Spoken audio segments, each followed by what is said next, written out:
तो हमारा टॉपिक है बेसिक प्रोपोर्शनलिटी थ्योरम बीपीटी और Thales theorem. It is believed that Thales gave this theorem, and actually there was another theorem, basic proportionality theorem, and on that basis Thales gave a theorem which is also known as basic proportionality theorem. तो इसको हम basic proportionality theorem भी कह सकते हैं और थेलिस theorem भी कह सकते हैं. तो पहली थ्योरम हमारी होगी ये इस यूनिट की, और थ्योरम प्रूव करनी होती है, ये जरूरी है. तो आपको थ्योरम जो स्टेटमेंट के साथ साथ उसको प्रूव भी करना पड़ेगा. तो सबसे पहले इसके स्टेटमेंट को समझते हैं. स्टेटमेंट क्या है थेलिस थ्योरम का या बेसिक प्रोपोर्शनलिटी थ्योरम का? If a line is drawn parallel to one side of a triangle that intersects its two sides at two distinct points, then the two sides are divided in the same ratio. ये इसका statement है. एक बार फिर से मैं दोहराता हूं. If a line is drawn parallel to one side of a triangle which intersects the other two sides at two distinct points, then the two sides where it intersects are divided in the same ratio. मतलब मैं समझाता हूं आपको कि अगर एक line draw की जाए किसी एक ट्रायंगल के एक साइड के पैरेलल, जैसे मैंने यहां पर ABC ट्रायंगल है और DE एक लाइन है जो DE पे इंटरसेक्ट करती है दो साइड्स को और पैरेलल है वो BC के. A line is parallel to BC and it intersects AB and AC at two distinct points D and E. यानी कि एक लाइन है जो कि पैरेलल है BC के और वो AB और AC को दो डिस्टिंक्ट पॉइंट्स D और E पे इंटरसेक्ट करती है. तो रिजल्ट ये है कि तो क्या होगा कि ये जो दो साइड्स हैं जिनको ये इंटरसेक्ट करती है, these two sides are divided in the same ratio. ये दोनों साइड सेम रेशियो में डिवाइड होते हैं.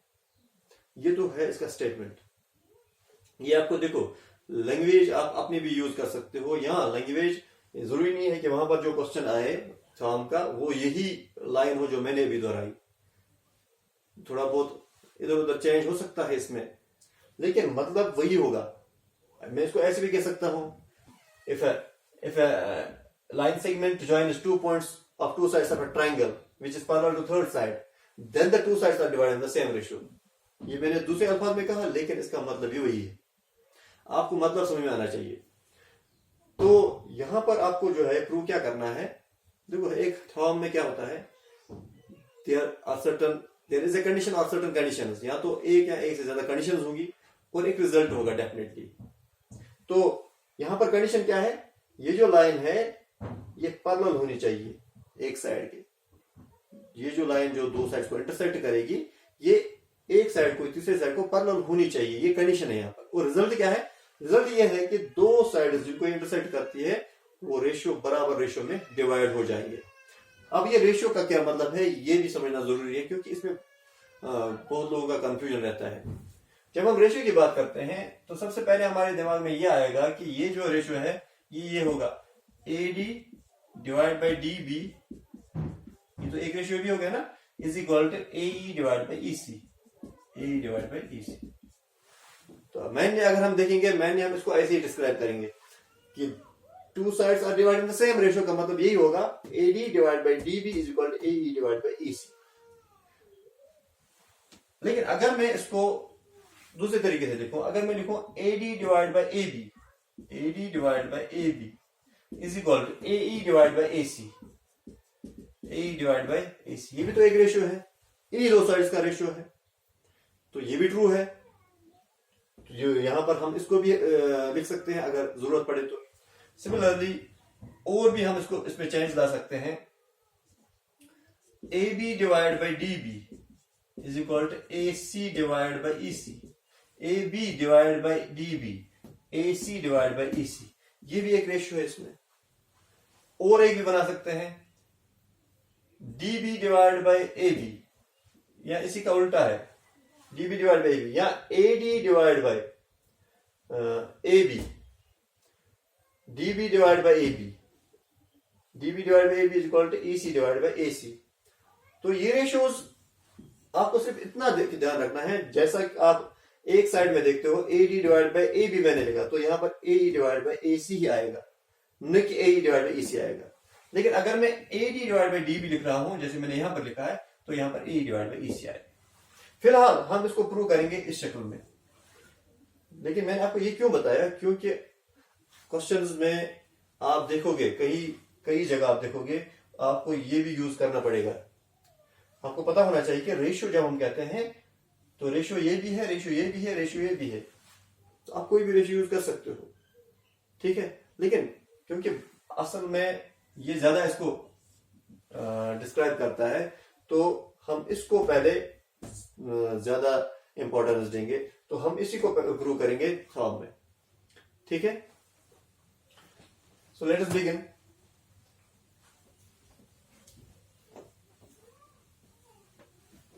Let's prove this form. सबसे पहले हम देखो, स्टेटमेंट आपको याद भी रखना है और आपको लिख के भी रखना है वो। फिलहाल हम लिखेंगे कि हमारे पास गिवन क्या है। देखो, जो मैंने यहाँ पर ट्रायंगल बनाई है, इसका तो स्टेटमेंट में नाम भी नहीं था, लेकिन क्योंकि उसने ट्रायंगल बताया है तो मुझे ट्रायंगल का कुछ नाम तो देना होगा। जो लाइन दो डिस्टिंक्ट जो पॉइंट्स हैं उनका भी नाम देना होगा, वो मैंने दे दिया। A, B, C and D are the two distinct points where the line is intersecting। तो यहां पर मैं गिवन यही लिखूंगा जो मैंने बनाया है। So we have triangle ABC and secondly we have DE parallel to BC। DE is parallel to BC, तो ये तो कंडीशन है। और हमें प्रूव क्या करना है? What we have to prove? We have to prove that AD divided by DB is equal to AE divided by EC। AD divided by DB is equal to AE divided by EC। Prove करने के लिए कुछ construction करनी जरूरी है इसमें। ये वो कंस्ट्रक्शन क्या है? क्योंकि हम इसको प्रूव करने के लिए एरियाज का इस्तेमाल करते हैं, और जब एरिया की बात आती है तो हमें हाइट यानी कि परपेंडिकुलर की जरूरत पड़ती है। तो हम क्या करेंगे? We will draw two perpendiculars. Say for example we have DM perpendicular on AC and EN perpendicular on AB। ये तो एक कंस्ट्रक्शन है। Draw DM perpendicular to AC, DM perpendicular to AC and EN perpendicular to AB, EN perpendicular to AB। साथ में हम ये भी करते हैं कि we join BE and DC and join BE and DC। तो ये तो हमने कंस्ट्रक्शन की इसमें। अब हम इसको प्रूव करेंगे।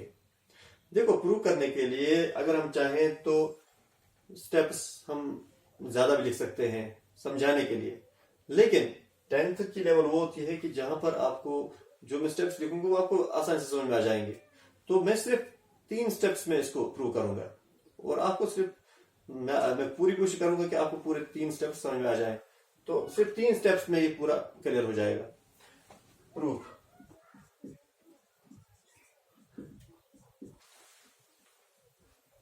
यहां पर हमें क्या करना है, क्योंकि मैंने आपको पहले बताया कि हमें एरियाज का यूज करना है। अब ये एरिया जो है किसका हमें लेना है और कैसे लेना है? हमें एक्चुअली रेशियो ऑफ एरियाज देना है। ये जो ट्रायंगल है ADE, छोटी ट्रायंगल ADE, इसका हम 2 तरीके से एरिया निकाल सकते हैं। एक बार में हम ये बेस और ये परपेंडिकुलर लेंगे, दूसरी बार में हम ये बेस और ये परपेंडिकुलर लेंगे। वो तो ये तो हो गई एक ट्रायंगल। दूसरी ट्रायंगल है DBE। इस ट्रायंगल को इसका बेस और परपेंडिकुलर भी हमें देखना है। इसका हम बेस ये लेंगे DB और इसका परपेंडिकुलर भी EN है। क्योंकि आपको जो है कुछ लोगों को कंफ्यूजन होता है कि ये इसका परपेंडिकुलर कैसे है। तो आपको ये पता होना चाहिए कि ऑब्ट्यूज एंगुलर ट्रायंगल्स में 2 परपेंडिकुलर बाहर आते हैं, यानी कि क्लोज फिगर से बाहर होते हैं। जैसे फॉर एग्जांपल मैंने ये ऑब्ट्यूज एंगुलर ट्रायंगल यहां बनाई, एक परपेंडिकुलर अगर मैं यहां से ड्रा करूंगा वो तो अंदर ही होगा ट्रायंगल के, लेकिन अगर मैं यहां से ड्रा करना चाहूंगा तो वो बाहर ही आएगा, वो अंदर नहीं आ सकता। तो उसके लिए मुझे साइड को एक्सटेंड करना पड़ेगा। सिमिलरली अगर मैं यहां से डालना चाहूंगा तो ये भी साइड मुझे एक्सटेंड करना पड़ेगा। तो एक ऑब्ट्यूज एंगुलर ट्रायंगल में 2 परपेंडिकुलर बाहर होते हैं, और ये भी एक ऑब्ट्यूज एंगुलर ट्रायंगल है। अगर आप देखोगे ये 90 से ज्यादा यहां पर होगा ही होगा। तो यहां पर इसका जो यहाँ से परपेंडिकुलर डाला है वो बाहर ही आया है, तो ये जो ई एन है ये इसका भी परपेंडिकुलर है। तो पहले स्टेप में हम क्या करेंगे, we will find ratio of area of ADE divide by DBE, ये तो एक स्टेप हो गया। और दूसरे स्टेप में हमें फिर से ADE, जिसमें हम ये बेस और ये परपेंडिकुलर लेंगे, डिवाइड बाय DEC हम लेंगे। तो ये दो स्टेप्स आप सबसे पहले लिखोगे इसमें। तो सबसे पहले हम क्या लिखेंगे, here area of ADE divide by area of DBE, ADE DBE, ये दो ट्रायंगल का। अब ADE ट्रायंगल का जब बेस AD है और EN परपेंडिकुलर है, क्या होगा, 1/2 बेस इंटू हाइट। बेस क्या है AD इंटू हाइट क्या है EN, यानी परपेंडिकुलर है EN, डिवाइड बाय नीचे कौन सी ट्रायंगल है DBE। DB मैंने अभी बताया आपको, DB बेस है 1/2 इंटू DB, इसका भी परपेंडिकुलर EN है। क्लियर? यहां पर आप देख रहे हो 1/2 EN, और हमारे पास जो बचा वो है AD divide by DB, AD divide by DB। Name this as equation first. तो area of ADE divide by area of DB किसके बराबर निकला, AD डिवाइड बाय DB। अब हम दूसरा रेशियो लेंगे, एंड एरिया ऑफ फिर से ADE, triangle ADE divide bye, अब जो ट्रायंगल होगी वो होगी DEC, एरिया ऑफ DEC, क्योंकि अब हमें ये बेस और ये परपेंडिकुलर लेना है, AE बेस और DM परपेंडिकुलर। तो इसका एरिया होगा 1/2 AE into DM, AE base perpendicular DM divide by, ये जो DEC ट्रायंगल है इसमें भी ये जो है DM परपेंडिकुलर होगा, जैसे इसका था 1/2 बेस है EC इंटू परपेंडिकुलर है DM। तो सेम DM कैंसिल, 1/2 कैंसिल, यहां पर हमारे पास बचेगा AE divide by EC। Name it equation second. हो गए दो स्टेप कंप्लीट। अब तीसरा और आखिरी स्टेप जो इसको फिर प्रूव करेगा पूरा, वो ये है कि अगर आप देखोगे हमें जो प्रूव करना है वो ये है AD divide by DB is equal to AE divide by EC। अब इसको इक्वल होने के लिए इनका LHS इक्वल होना जरूरी है। अब इनका LHS क्या है, area of ADE divide by area of DB, और इसका है area of ADE divide by area of DEC। अगर आप चेक करोगे तो इसका न्यूमरेटर सेम है दोनों का, area of ADE, area of ADE। तो सिर्फ आपको दिखना है डिनोमिनेटर में, यहां पर DBE ट्रायंगल है, ये वाली ट्रायंगल, अच्छी तरह देखो इसको, और इसमें जो डिनोमिनेटर है वो है DEC, ये वाली ट्रायंगल है। तो जब हम इनको देखते हैं हमें 9th की एक थ्योरम याद आती है। 9th में जो areas of triangles and parallelograms था आपका यूनिट, उसमें एक थ्योरम है, to triangles on the same base and between same parallels और इक्वल इन एरिया। अगर दो ट्रायंगल्स एक ही बेस पे हों, जैसे यहां पर ये DE बेस है, तो ये एक ट्रायंगल तो ये बन गई, और इसी बेस पे एक दूसरी ट्रायंगल ये बन गई, और साथ में बिटवीन सेम पैरेलल्स, यानी कि आपको पता ये गिवन है DE is parallel to BC, तो इन दोनों के दरमियान ये दोनों ट्रायंगल्स हैं और एक ही बेस पे हैं, तो उस थ्योरम के हिसाब से इनका एरिया बराबर होगा। So we will write here also area of DBE is equal to area of DEC। इसमें आपको रीजन लिखना जरूरी है, बिकॉज यहां ऐसे लिखोगे, to triangles on the same base